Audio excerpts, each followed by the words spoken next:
Hey guys, this is EcksToo. Hello and welcome to another video over here on EcksToo. And before we begin, I want to take a second to thank everybody who supported the channel in the past couple of months. We've been seeing some really crazy growth, and it just feels like all the work we've been putting in with a stream and a video almost every day has been worth it. We're just 5,000 subscribers away from hitting that big 100,000 milestone, which to me is huge. Anyway, today we'll be looking at another Star Wars fan project, and I know we've been covering a lot of them over here on the channel, and that's honestly because I've really enjoyed them, and you guys have too, based on the numbers I'm seeing. It's a bit of a dead zone for Star Wars gaming stuff. Squadrons is just under a month away, but I kind of feel burnt out on Empire War, so I'm taking a break on that, and there's not really a whole lot else to occupy my interest, so expect to see more videos like this in the coming weeks. Anyway, recently we talked on the channel about a fan remake of the first level for Star Wars Dark Forces 2 Jedi Knight, which of course is the second game in the Dark Forces series, which stars Kyle Katarn and has him learning his force powers, wielding a lightsaber, and all of that good stuff for the first time ever. I mentioned in that video that there's also a Dark Forces 1 remake being worked on, and that's what we'll be discussing today. So despite the fact that these two projects on their face seem quite similar, in reality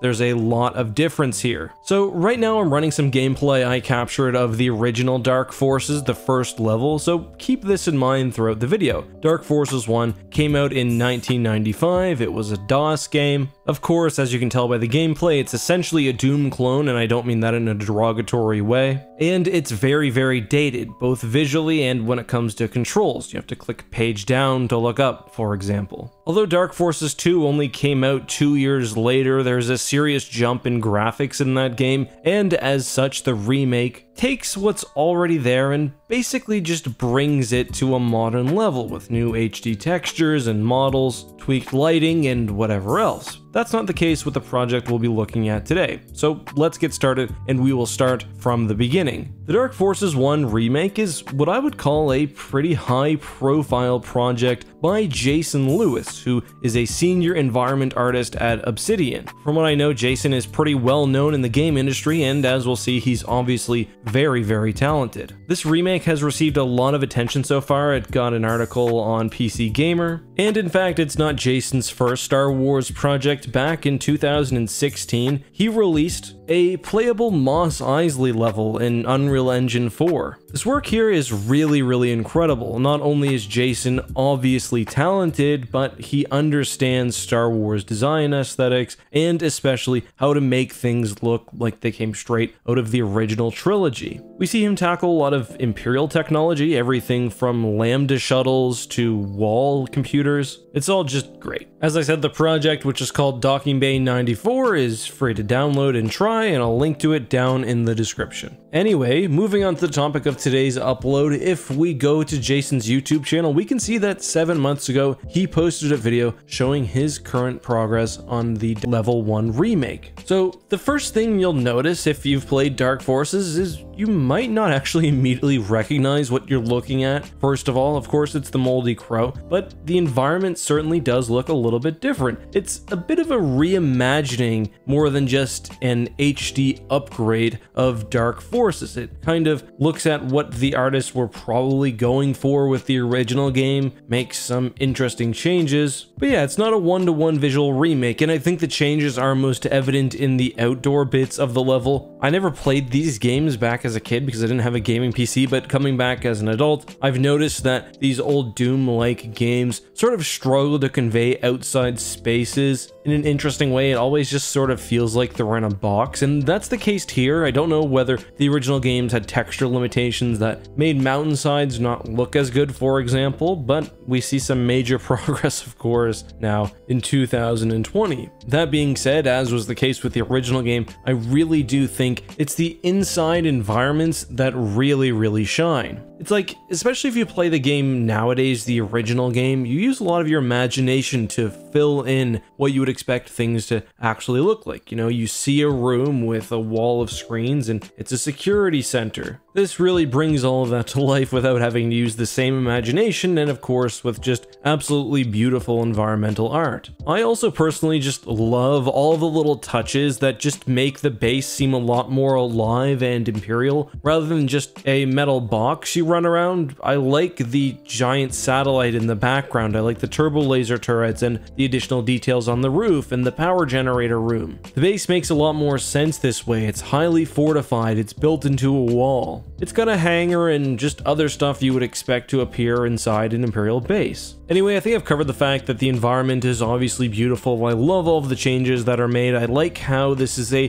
reimagining more than a shot-for-shot remake of the game, but obviously there's still a lot of work to be done. While the environment is finished, gameplay obviously is not. However, Jason does intend to take this beyond the Docking Bay 94 project that we looked at earlier. As he described in his first ArtStation post for this project, he intends the level to have full gameplay very similar to the original game, with the stormtroopers that we see on the map eventually being fully animated and having AI. That was back 3 years ago. Who knows whether the project still has that scope or whether it is actually possible to have this finished. I mean, this is quite an undertaking, but on the other hand, it seems like the actual level itself has been finished, although Jason is still making tweaks to things like the lighting engine. So there's a lot I like here, and I'm interested to see how Jason changes the gameplay as well. He mentioned, for example, that the level will start off differently. Instead of just popping down the vent like you do at the beginning of the level, you actually start out coming from the moldy crow, which is interesting because you can actually traverse that area in the base game if you find the extra life. So I think this is a pretty cool way to start off the level, and I'm interested to see what other changes are eventually made. All in all though, this is a really interesting and impressive project. The style of the remake really fits. I think Dark Forces 2 has a lot of character, but is more easily consumable by modern audiences, which is why just a basic high definition texturing just makes more sense. This though brings the original Dark Forces game to life in a way that I think is really interesting. So as I mentioned, this is a fairly high profile project. I'm not worried about Disney and Lucasfilm shutting this down, and if you go on the ArtStation page, you can see a ton of comments from employees associated with Star Wars, whether from Disney or ILM or Lucasfilm or whatever else. I think this is one of the pretty safe types of fan projects you can make because it's not actually offering a replacement for a product that you can buy now. We had a really good discussion of this, I think, last time, but I think one thing that Disney is really concerned about, and they'll strike down a fan game, is if you're starting to impede their ability to monetize one of their copyright protected products. So, for example, the Rogue Squadron remake in Unreal Engine may have affected the sale of Squadrons, and the KOTOR remake affected Disney's ability to sell KOTOR in the future. But guys, that's all I have for you today. Let me know, did you play the original Dark Forces game? Which game in the Dark Forces series is your favorite? And is there any project you'd like to see me cover next? As a bonus, this level actually shows Kyle Katarn stealing the Death Star plans. Do you prefer the Dark Forces story of this event, or what we got in Star Wars canon with Rogue One? Until next time guys, please be safe, have fun, and may the Force be with you.